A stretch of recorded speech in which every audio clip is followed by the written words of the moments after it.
Hey guys, welcome back with the continuation of the topic regarding reactivity in group number 7. We were saying this thing that fluorine is more reactive as compared to chlorine, whereas I can write here for your convenience, fluorine is more reactive as compared to chlorine, and which is more reactive than bromine, more reactive than iodine, and more reactive than astatine. So the most reactive element in group number 7 is fluorine, and the least reactive element in group number 7 is astatine.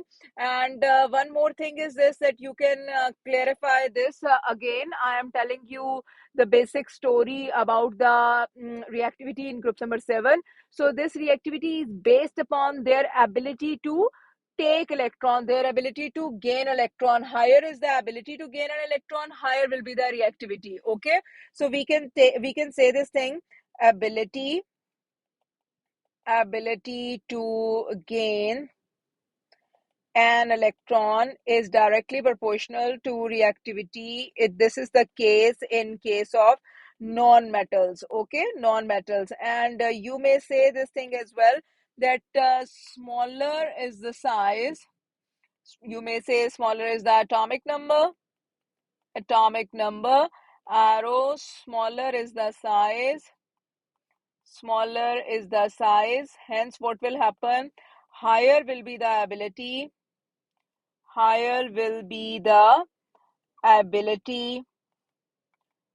to gain electron, hence higher will be the reactivity. Okay, so this is the final thing, hence higher will be the reactivity. One more thing which we can add up here is higher is the ability to act as an oxidizing agent. Higher is the ability to act as an oxidizing agent. Okay, so this is how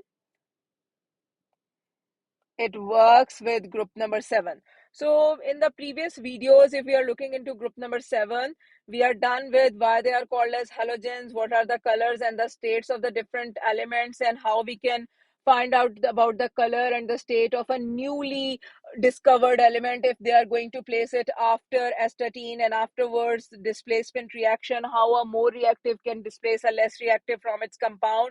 And this is how the reactivity is working, and afterwards we are going to write down the examples of the displacement reactions. Okay, so for example, F2 is reacting with NaCl, and as a result F2 will replace Cl, because fluorine is more reactive as compared to Cl, so it will become 2NaF, and along with that Cl2 will be formed. Okay, so we can say this thing, that a greenish yellow colored gas will be observed. Why?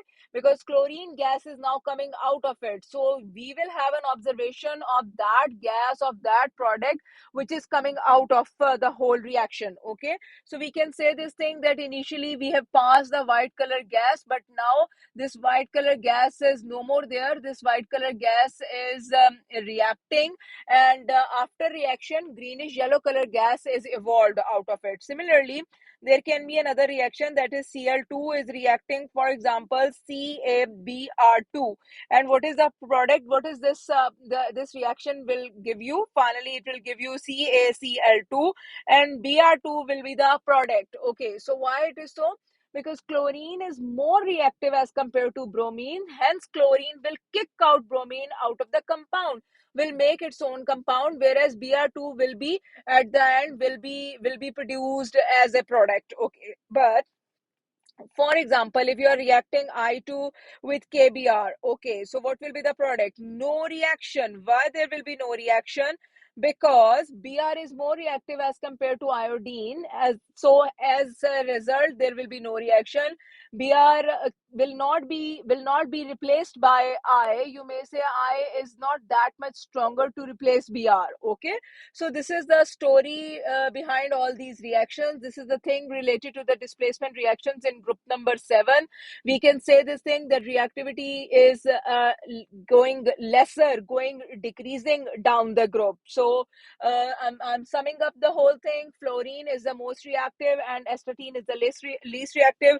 Guys, it is just a hint. which you can keep in your mind, that in group number 1, stands for francium, Fr stands for francium, whereas in group number 7, F stands for fluorine, whereas there is a word which is called fast. Okay, so you can keep this thing that fast starts with F, and these two are starting with F as well. Hence, we can say this thing that both of them are the most reactive. It is just a trick which you can keep in your mind. All right, guys, let's discuss some of the properties related to group number 8, which is called as group number 18 as well, and it is called as zero group, it is called as inert gases, and it is called as noble gases as well. Okay, so one thing which you should know, that helium, neon, argon, xenon, krypton, radon, all are gases. Okay, what we can say, all are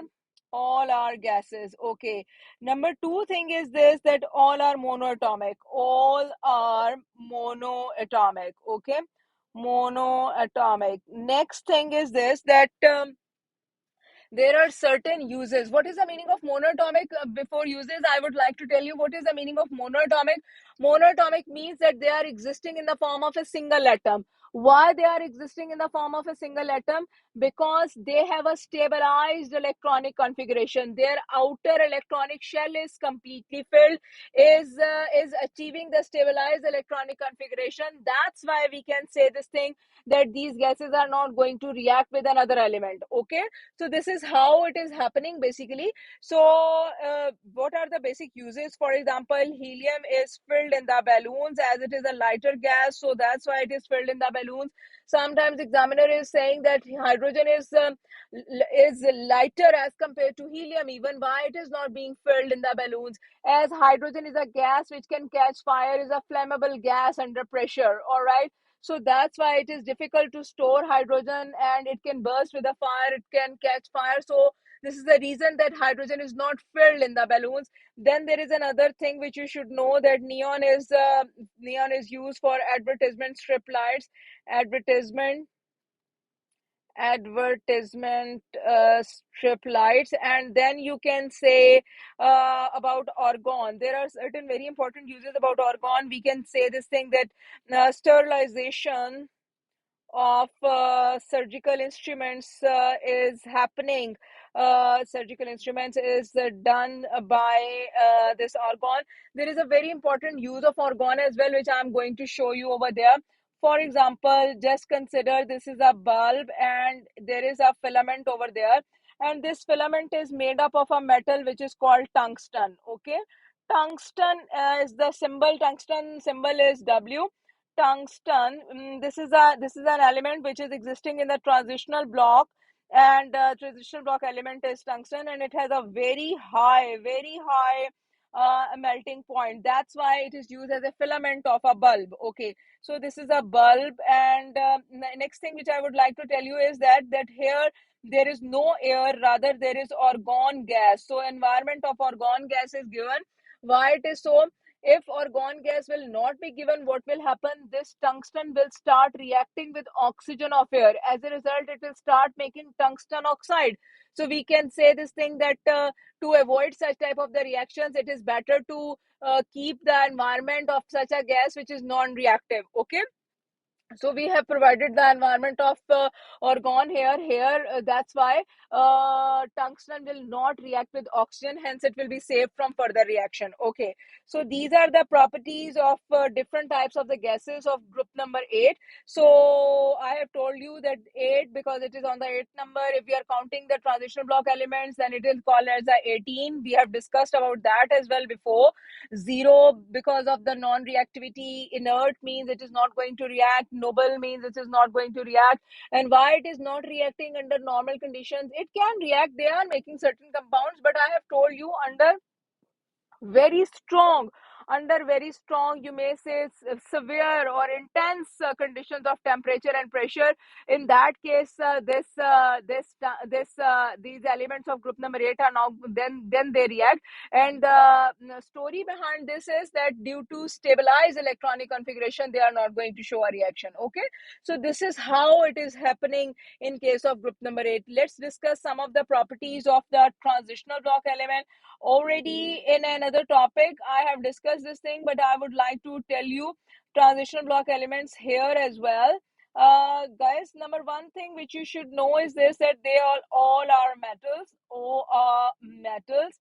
And number two thing is this, that have high melting points. Okay, have high melting point and high density as well. Okay, have high density, so it means that they will not float on the surface of water. Guys, if examiner is giving you an idea that any metal piece is there or any metal is reacting with water, and that piece of metal is floating on the surface of water, it is a metal of group number 1. So just giving you a hint, so whenever any metal piece is floating on the surface of water, it is always group number 1 metal. So all the metals except group number 1 have comparatively a higher density. Specifically, the elements of this transitional block or transitional group, they have a densities like 8 or 7.2 or etc etc. They have a high density values. Okay, so for example, if we are talking about the density of water, it is 1, and sodium has a density lesser than that. Okay, so you may say this thing, that elements of group number have density lesser than 1, that's why they are floating on the surface of water, whereas rest of the elements, rest of the metals have a density greater than 1, that's why instead of floating, they go down at the bottom of the container in water. So this is how we can segregate regarding density. Okay, number 3 is this, that they are making colored compounds. And what are the colored compounds? For example, compounds of Fe2 plus are green in color. For example, compounds of Fe3 plus are red brown in color. For example, you may say compounds like copper sulfate is blue in color, and then there is another compound, copper oxide, is black in color. Then there is another compound, copper carbonate, is green in color, etc etc. Do we need to keep the colors in our mind? Yes, you people have to keep the colors of different types in your mind as well. I will share a colors list with you, hence the things will become easier for you to accommodate all the colors at one point, and you may revise them before paper or before something. Okay, so these are the certain examples of the compounds which show different colors. Guys, before moving ahead, I would like to give you a trick. That is, what is the trick right now? Let's discuss that trick, that all the compounds of group 1, group 2, group 3 and zinc, along with ammonium, they all are white in color, and make colorless solution. So this is one of the trick which we can use while solving some of the questions related to salts or salt analysis or finding something unknown, etc. So these are the three properties. Let's move to the fourth property of the transitional block element. This is just an additional note which I have told you about the elements of group 1, 2, 3 and etc.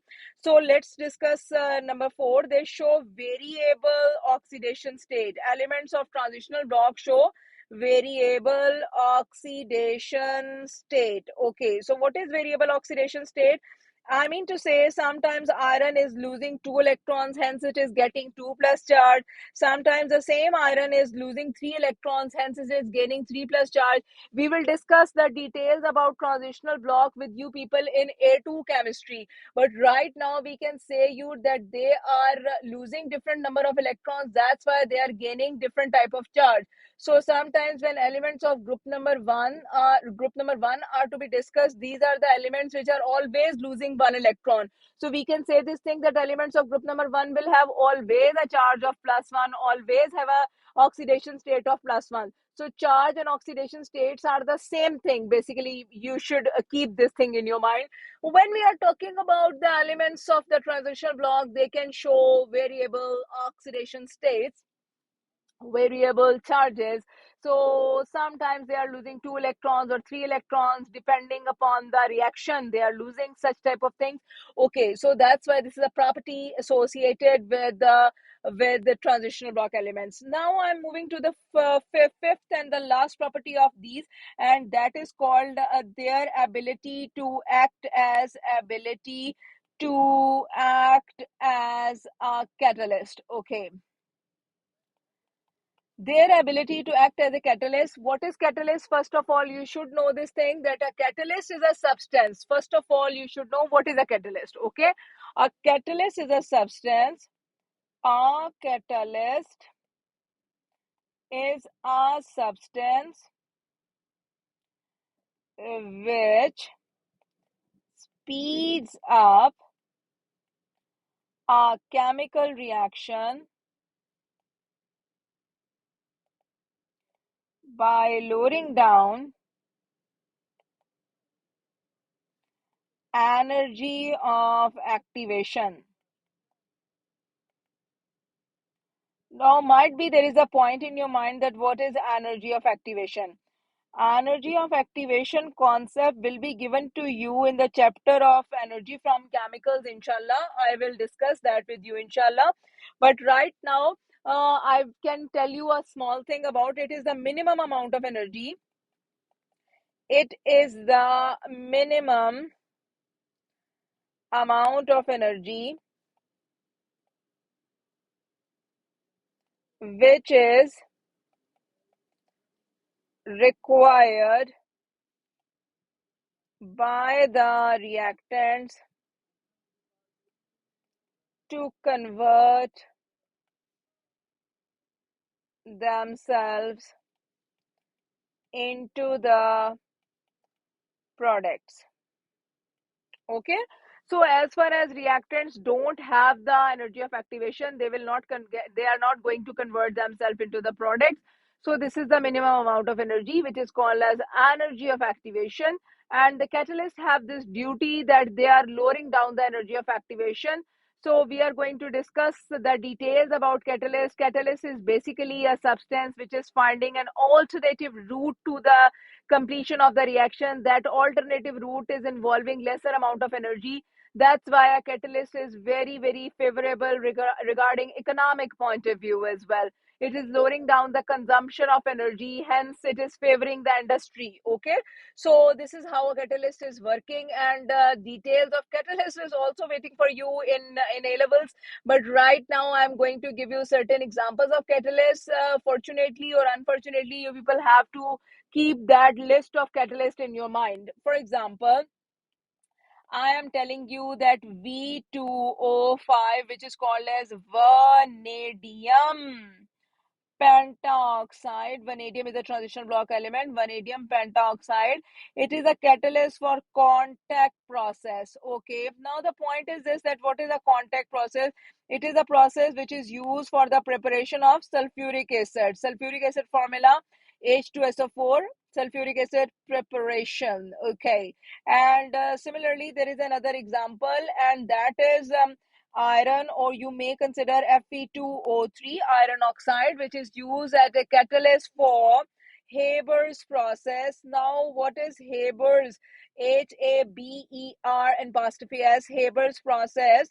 And where we are using this Haber's process, basically we are using this Haber's process for ammonia preparation. Okay, for ammonia preparation, I'm writing here for ammonia preparation. Okay, now the point is this, that we can say that these are the certain examples of the catalysts. There are different other catalysts as well.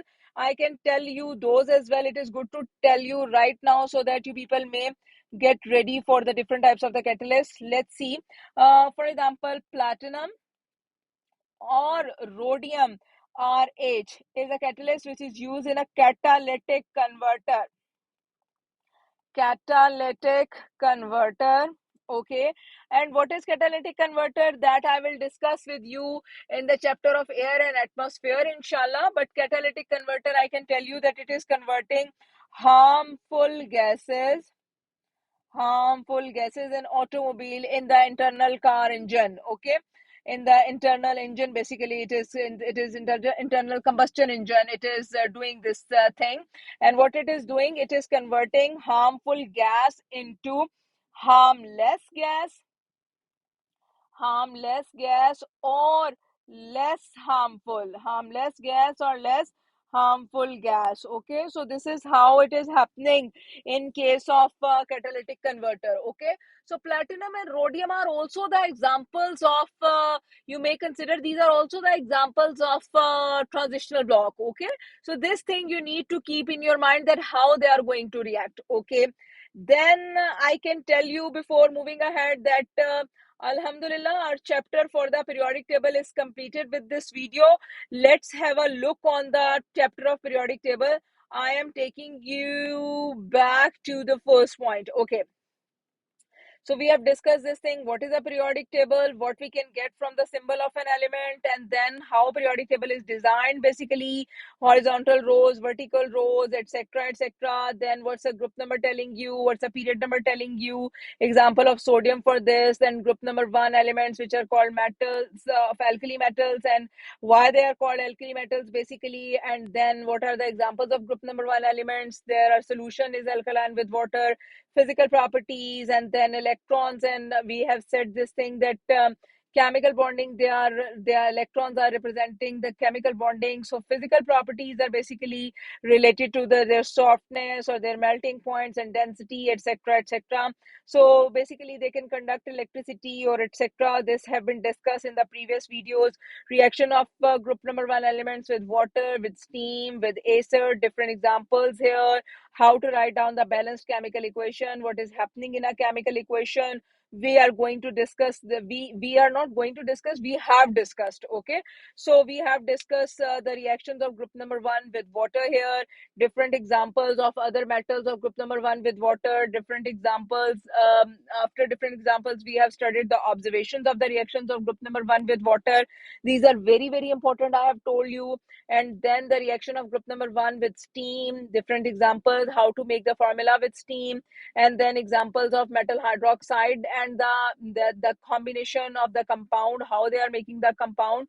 Then reaction of group number 1 with the acids. Here I am writing the word acids, probably missing from here. Okay, different acids, HCl, H2SO4, and in the next board, HNO3, how to make the formula. I'm just telling you again and again.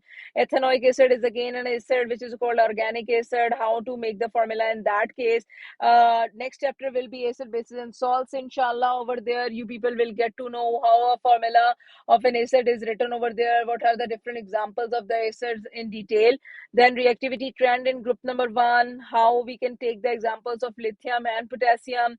Then group number 1 and group number 7 as strong oxidizing and strong reducing agent. Here I would like to inform you that this is a very, very important topic, so please keep this topic in your mind. And then I can tell you that we have taken the benefit from the point of oil rig. And then about NaCl, the example of oxidation and reduction, group number 7, this we have just discussed in this current video. And the final points after group number 7 was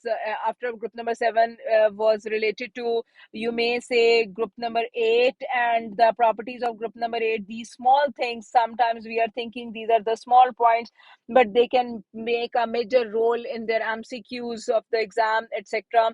And then it is the transitional block elements.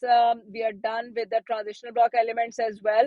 And what are the properties associated with the transitional block elements? All right, done. So different examples of the catalyst, etc., are given to you, and that's great. Okay.